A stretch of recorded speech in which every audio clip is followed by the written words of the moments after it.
This message comes to you from King's Church Wirral, UK.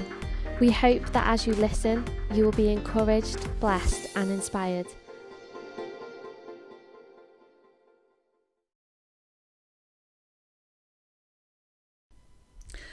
Hi everyone, and welcome to King's Church Wirral's teaching series on what Jesus said about.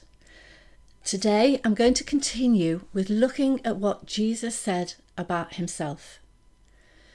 Jesus has been given many names and titles in his day and throughout history, but what did he actually say? First, I'd like to read a quote from C.S. Lewis from his book, Mere Christianity. I am trying here to prevent anyone saying the really foolish thing that people often say about him. I'm ready to accept Jesus as a great moral teacher, but I don't accept his claim to be God. That is the one thing we must not say. A man who was merely a man and said the sort of things Jesus said would not be a great moral teacher. He would either be a lunatic on the level with the man who says he's a poached egg, or else he would be the devil of hell. You must make your choice. Either this man was and is the Son of God, or else a madman or something worse. You can shut him up for a fool, you can spit at him and kill him as a demon, or you can fall at his feet and call him Lord and God. But let us not come with any patronising nonsense about his being a great human teacher. He has not left that open to us. He didn't intend to. Bearing this quote in mind, we need to look at the claims of Jesus and see what he actually said about himself. Was he just a man, or was he the Son of God? To do this, we need to look in the Gospels of Matthew, Mark, Luke and John, which give us an account of his birth, his life and teaching, and his death and resurrection. As you read through the Gospels, there is one title that seems to be his favourite, which he uses over 80 times, and that is the Son of Man. For example, in Luke 7 we read, "The Son of Man came eating and drinking, and you say, 'Here is a glutton and a drunkard, a friend of tax collectors and sinners.'" In Matthew 8, Jesus replied, "Foxes have holes and birds of the air have nests, but the Son of Man has no place to lay his head." Again, in Matthew 16, Jesus says to his disciples, "Who do people say the Son of Man is?" The Bible doesn't define the exact meaning of this title, but most commentators believe that he was probably referring to his humanity. We know he was not the son of a man as we would think of it, as each Christmas we are reminded in the Nativity account that, as Luke puts it, "The Holy Spirit will come upon you, Mary, and the power of the Most High will overshadow you. So the Holy One to be born will be called the Son of God." He was the perfect human being. Although he was God, he came and lived among mankind, and so identified himself with the people he came to save. Luke tells us that after he went to Jerusalem when he was 12 years old, he returned to Nazareth and was obedient to his parents, and that he grew in wisdom and stature and in favour with God and men. We also read that he got hungry and tired and wept when his friend Lazarus died, even though he knew he would raise him from the dead. He was touched by the tears and sorrow of Lazarus' sisters. John 1. When Jesus saw her, Mary, weeping, and the Jews who had come along with her also weeping, he was deeply moved in spirit and troubled. By using this title, the Son of Man, it seems that Jesus wanted to show that he was completely human, as the title Son of God would convey the idea of deity. He was identifying with mankind. However, the title Son of Man had another meaning. It referred back to a passage in the book of Daniel, chapter 7, verse 13. In my vision at night I looked, and there before me was one like a son of man, coming with the clouds of heaven. He approached the Ancient of Days and was led into his presence. He was given authority, glory, and sovereign power. All nations and peoples of every language worshipped him. His dominion is an everlasting dominion that will not pass away, and his kingdom is one that will never be destroyed. Here is a picture of a Son of Man coming before the Ancient of Days, which is another name for God, and being given all authority, glory, and power. This was God's everlasting kingdom, and it would be given to one like a Son of Man. So when Jesus used this title for himself, he was really saying, that's me. I am the one being referred to in this passage. As it was a passage looking forward to when the Messiah would come, Jesus was really saying, I am the Messiah. Jesus used the title Son of Man at his trial. In Matthew 26 we read, the high priest said to him, I charge you under oath by the living God, tell us if you are the Christ, the Son of God.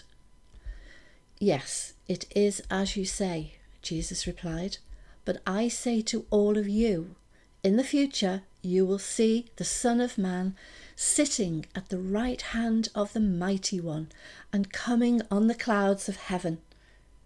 The statement infuriated the religious leaders, and they accused him of blasphemy for claiming equal authority with God.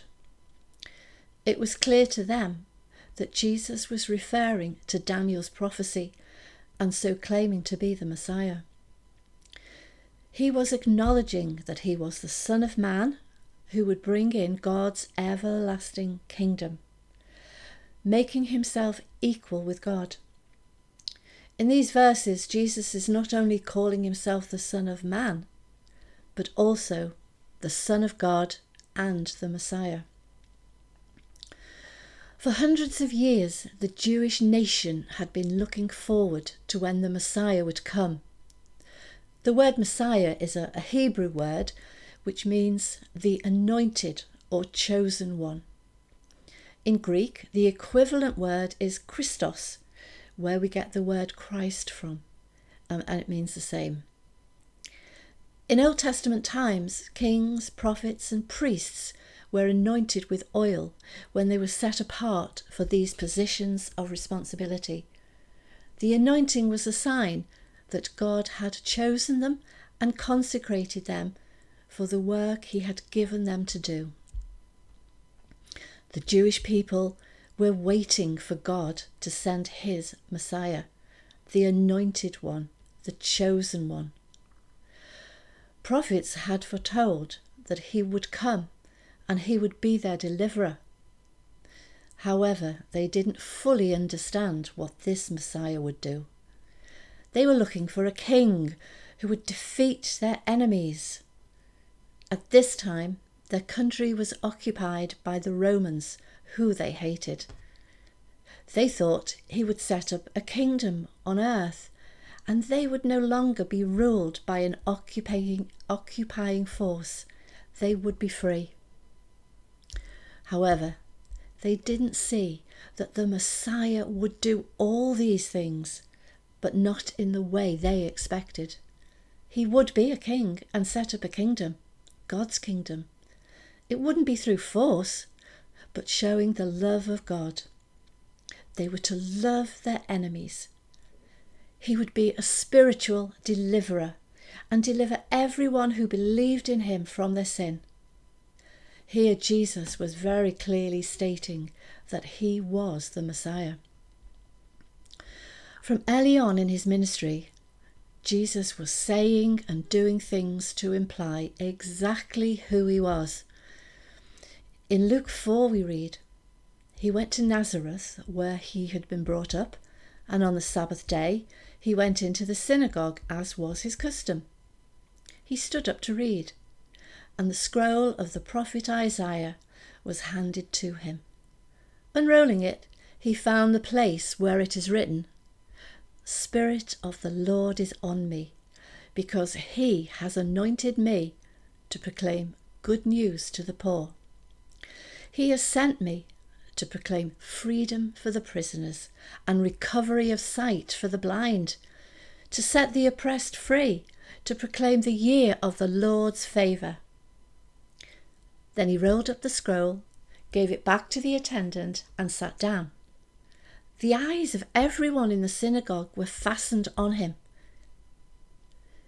He began by saying to them, 'Today, this scripture is fulfilled in your hearing.' So Jesus went to his hometown of Nazareth, and on the Sabbath day went to the synagogue as was his custom. Some commentators believe this was possibly the first time he'd come to the synagogue since the start of his ministry, and obviously he would have been well known in Nazareth. He was Mary and Joseph's son. Jesus is asked to read and is handed the scroll of the prophet Isaiah. Joe Amaral, in his book Understanding Jesus, Cultural Insights into Words and Deeds of Christ, says that in the first century and even to this day, there is a standardized list for the portions of scripture that are read in the synagogue each week from the Torah, which consists of the first 5 books of the Bible, Genesis, Exodus, Leviticus, Numbers, and Deuteronomy, and also readings from the prophets. Keeping in mind that there were pre-selected weekly readings in place, we can understand why Luke says that the scroll of the prophet Isaiah was handed to Jesus. This was because Isaiah was the portion for that specific week. Jesus didn't get to pick up a random scroll and choose whatever he wanted to read. It was chosen for him. After he'd finished reading, he handed back the scroll and sat down. Then verse 20 reads, "The eyes of everyone in the synagogue were fastened on him." Again, Joe Amaral in his book says, this was not because of what he'd just read, but because of where he sat. Apparently, at the front of every synagogue, including in Nazareth, there was a seat known as the seat of Moses. This was the seat of authority and prominence in the synagogue. Jesus refers to this seat in Matthew 23. The teachers of the law and the Pharisees sit in Moses' seat. Only the rabbi of that synagogue was permitted to sit and teach from there. This seat was a very sacred place within the Jewish culture. It was called the seat of Moses because it was believed that this is where the Messiah would sit. That being the case, there was only one place Jesus could have sat at the front of the Nazareth synagogue, the seat of Moses. In light of this, it's no wonder that people were staring. He was only Mary and Joseph's son to them. By the very act of sitting in that seat, Jesus was declaring that he was the Messiah. His words, "Today this scripture is fulfilled in your hearing," confirms this, because the portion he read spoke of what the Messiah would do when he came. So in effect, by both his words and his actions, Jesus was saying, "I am the Messiah. I am the one. The Spirit of the Lord is on, because he, God, has anointed me. I have come to fulfill all that this scripture says. On another occasion, we read in John's Gospel, chapter 4, that Jesus spoke to a Samaritan woman, and after quite a long conversation, the woman says, I know that Messiah, called Christ, is coming, and when he comes, he will explain everything to us. Then Jesus declared, I who speak to you am he. The Jewish nation were looking for their Messiah, and from their understanding of the Hebrew scriptures, they believed certain criteria had to be met. For example, he had to come from a certain tribe, be born in a particular place, be a descendant of King David.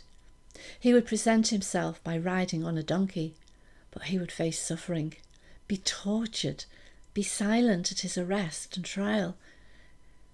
Finally, he would be put to death and buried in a rich man's tomb, but then he would rise from the dead. If you examine all these points against the life of Jesus, you'll see that Jesus fulfilled every one. The Messiah was expected to be able to perform certain miracles, which would be classed as messianic miracles. These were miracles that the religious leaders couldn't perform themselves. So if they couldn't do it, then the only person who could would be the Messiah. He would be the only one who had the authority and power to perform them.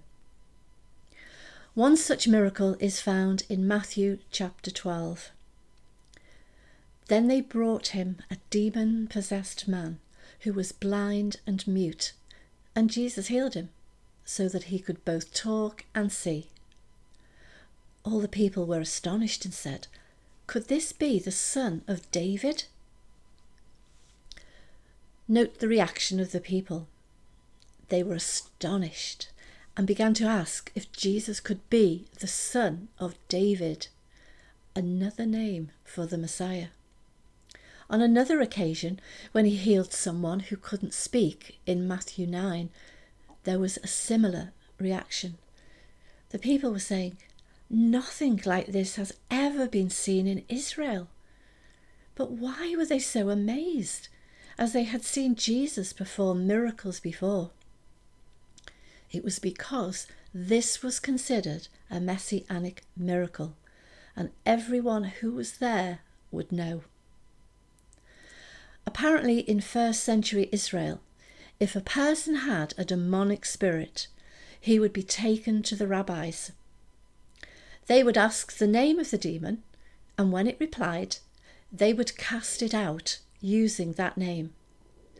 But if a person had a mute spirit which couldn't speak, the rabbis couldn't cast it out. So that's why they said only the Messiah would have the authority to cast out such a spirit. Hence the astonishment of the people when Jesus healed the man. A second messianic miracle is found in John chapter 9, where Jesus heals a man who was born blind. Jesus spat on the ground, made some mud with the saliva, and put it on the man's eyes, then told him to go and wash in the pool of Siloam. He did this, and he was able to see. His neighbours and those who had seen him begging wanted to know how he could now see. Some couldn't believe that it was actually him. Anyway, he ends up being taken to the Pharisees, who want to know exactly what happened. And they can't believe it either. So they send for the man's parents to verify that he was actually born blind. Then they ask the man again exactly what happened. They know it's Jesus who had performed this miracle, but they keep saying, oh, he's just a sinner. Eventually the man says to the Pharisees, we know that God does not listen to sinners. He listens to the godly person who does his will. Nobody has ever heard of opening the eyes of a man born blind. If this man were not from God, he could do nothing. The reason the Pharisees kept asking the man what had happened, and even called for his parents, was because they had deemed the healing of a man born blind a messianic miracle. Yet they didn't want to acknowledge that Jesus was more than just a man, one sent from God. I think it's quite funny that the man is actually lecturing the Pharisees that no one but the Messiah could have healed him. As he says, nobody has ever heard of opening the eyes of a man born blind. If this man were not from God, he could do nothing. Not only did Jesus claim to be the Messiah and the Son of Man, but he also claimed to be God in human form. There are many examples of Jesus identifying with God. He calls him his Father. He claims to speak and do only what the Father tells him to. For example, John 5. In his defense, Jesus said to them, "My Father is always at his work to this very day, and I too am working." For this reason, they tried all the more to kill him. Not only was he breaking the Sabbath, but he was even calling God his own Father, making himself equal with God. Jesus gave them this answer: "Very truly I tell you, the Son can do nothing by himself. He can do only what he sees his Father doing, because whatever the Father does, the Son also does." And in John 8, Jesus claims to have existed before Abraham, thus claiming deity. "Your father Abraham rejoiced at the thought of seeing my day. He saw it and was glad." "You're not yet 50 years old," they said to him, "and you've seen Abraham." "Very truly I tell you," Jesus answered, "before Abraham was born, I am." At this they picked up stones to stone him, but Jesus hid himself, slipping away from the temple grounds. Notice the reaction of those listening to him. They wanted to stone him. Why was this? The name I am was a reference to Exodus 3, verse 14, when God spoke to Moses from the burning bush. Moses asked God what his name was, and he replies, "I am who I am." Then he tells Moses to say to the Israelites, "I am has sent me to you." And whenever Jesus used this term, his listeners were in no doubt as to whom he was claiming to be: God. When Jesus was arrested in the Garden of Gethsemane, he uses the same name again, John 18.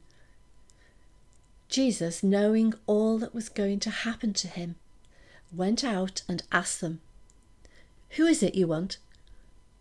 "Jesus of Nazareth," they replied.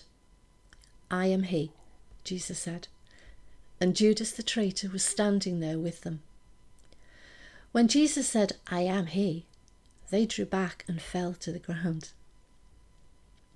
Again, they knew he was saying he was God. One day, a man who was paralysed was brought to Jesus by his 4 friends. Jesus healed him and said, "Son, your sins are forgiven." Witnessing this were some teachers of the law who were thinking that Jesus was blaspheming because they believed only God could forgive sin. Knowing what they were thinking, Jesus said in Mark 2, "Which is easier, to say to this paralysed man, 'Your sins are forgiven,' or to say, 'Get up, take your mat and walk'? But I want you to know that the Son of Man has authority on earth to forgive sins." So he said to the man, "I tell you, get up, take your mat and go home." He got up, took his mat and walked out in full view of them all. This amazed everyone and they praised God, saying, "We have never seen anything like this." In John 14, verse 6, Jesus claimed that he was the only way to God. Jesus answered, "I am the way and the truth and the life. No one comes to the Father except through me."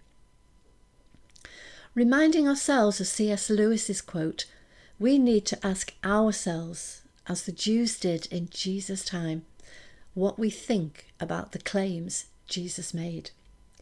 He referred to himself as the Son of Man, the Messiah, and as God himself.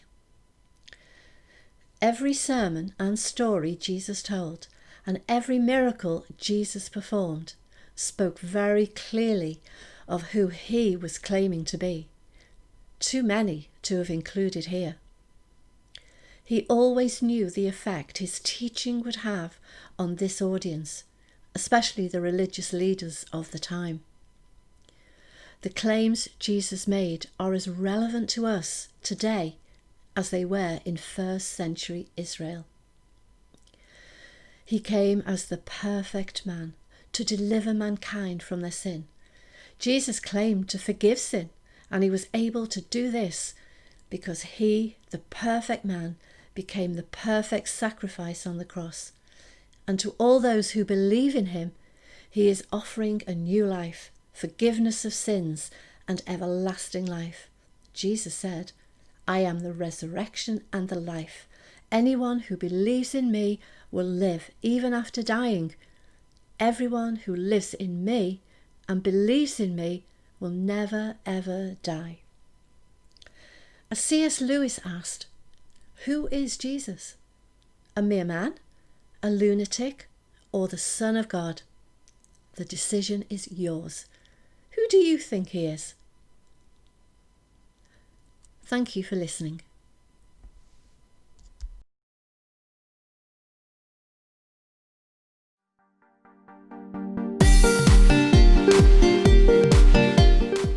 We hope that you've been blessed by this message. If you have any questions or comments, please contact us at www.kingschurchwirral.co.uk.